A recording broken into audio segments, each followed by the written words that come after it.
Good morning, everyone. Welcome to this morning's session. With me is Warren. Good morning, Warren. Morning to you, Darren. Warren is the founder of Emotional Fitness, Master Certified Coach, having more than 30 years experience working with leaders, worked with over 120 different organizations in the UK and Canada, and most recently the 2016 YMCA Peace Medallion recipient. Congratulations. Well, thanks, Darren. Warren, I was wondering if you could share a little bit about your journey in supporting leaders and in the field of leadership. Oh, well, as you indicated, it's been a pretty long one, and it took me a long time until I actually wrote this book, Emotional Fitness Coaching for Leaders and Managers, because my publisher asked me to do that. And really the start of that journey was like so much that I've done, pretty organic. I started coaching individuals who invited me in to go and work with their teams, who invited me to go and work in with the organizations and sometimes big corporations, and discovered that the skills they were looking for were not what we might call the hard skills. They knew those pretty much as part of their roles as managers and leaders, but what we call the soft skills that we discovered were actually pretty hard, the hard ones. So things like that seem fairly simple and straightforward, like listening. Everyone knows listening is a key skill that people generally need to have, and leaders perhaps in particular. But how to do that is another matter. So a lot of my time was spent actually working with people, helping them to gain some of those emotionally intelligent things that Daniel Goleman talked about, like empathy and so on.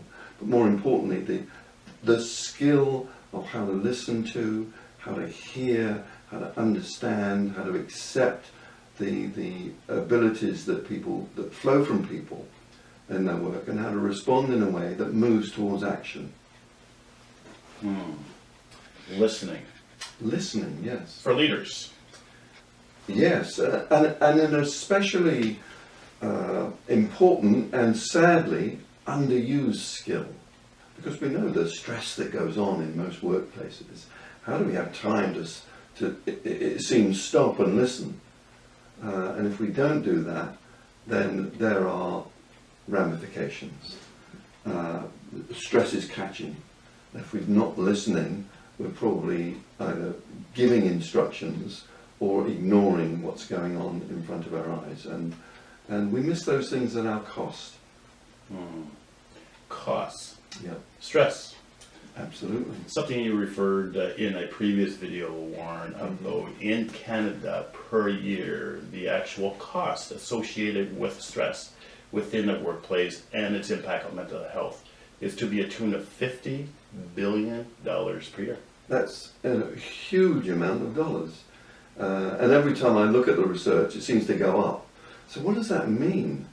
It means I can't cope with $50 billion, but an organization can look at its bottom line and see if it's making too little profit or in fact making a loss sometimes. And a lot of that might be caused through errors that are made, absenteeism, sick time off, all kinds of mistakes that are made in the workplace because people are feeling stressed out. Are feeling stressed out quite often because they don't feel valued and listened to. It's as simple and actually as hard as that. So a lot of the work that we do in offering support to and training for leaders are really drawing on their own experience, not so much teaching them, or not saying to them, look, do these things like I do and you'll be okay, but drawing out from them what their own inner wisdom is. They know what the important things are. All we do is ask the key questions that help them to make sense of what goes on in their teams and their organization and within themselves, essentially. Teams, leaders, workplace, stress. Yeah. Over 30 years in the field of emotional fitness coaching. Yes. And 28-year mark the last book published by yourself, Warren, in the field of emotional fitness is geared towards leaders, managers, coaches, and how they can support their teams and organizations in being more positive and productive. So I'm wondering if you could share a little bit more about that. Well, as I said, it's based on my experience of working with organizations and seeing what it is that they need for themselves. So I'm reminded, for example, of one of the earlier companies that I worked with where I did a whole lot of learning myself, where I worked with the team of top-level directors, the CEO and the regional managers in this organization, which comprised of about 20,000 employees throughout the country. This was in Britain. And I worked with a one profit centre of about 1,000 employees. And simply by asking questions like, how do people communicate here? And for them to rate that. How do people listen to each other? How are decisions made within teams and so on? They began to rate what we then described as the emotional fitness of that organisation. And they saw it left quite a bit to be desired, but there was sufficient there for us to see that we could really work on them. So we worked in small teams, trained the leader, the facilitator of each team in how to listen to and draw out the wisdom of that team. And it went right through the organisation. At the end of the year that we worked, the rate of staff turnover, which was very high and cost them an awful lot in that organisation, was reduced by about, I think it was 22%. So a very significant saving. More importantly, from my point of view, the staff there became much more loyal to the organisation. They felt they were valued and worth something.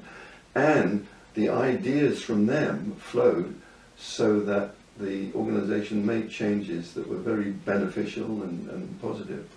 I don't know what happened to that organisation in the end, because I left and came to Canada.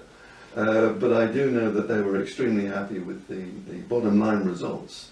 And last time I met the CEO of that organisation, he was actually smiling, which was the first time I'd seen him do that.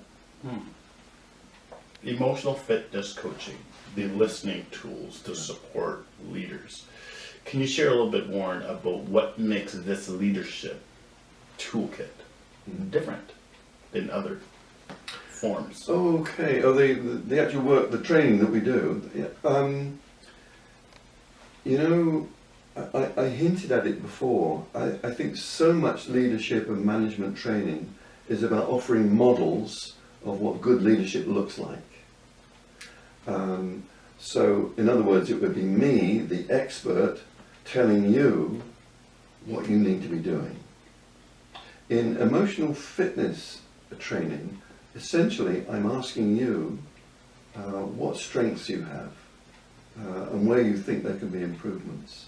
And for you to tap into your own wisdom, because I will be listening and drawing out of you the action that you can be taking to change things. Then you're much more liable to own those changes, because you're telling yourself, these are the things that I need to be doing.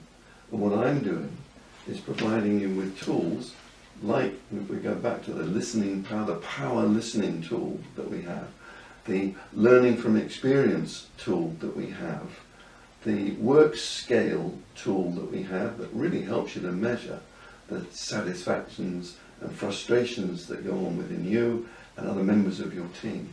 So these are tools that we actually offer. Your job is simply to put them into operation.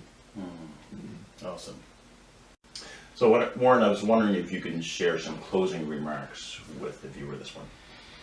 Closing remarks. Well, you know, if we can do something about that $50 billion deficit, we'll be doing better off in this country. But if we take it down to the individual organisation and just say, we can change not just the profit margins, but the sense of real satisfaction and the sense that people have got a purpose in going to work, rather than it's just another stressful day at the office, we'd have made some really good changes.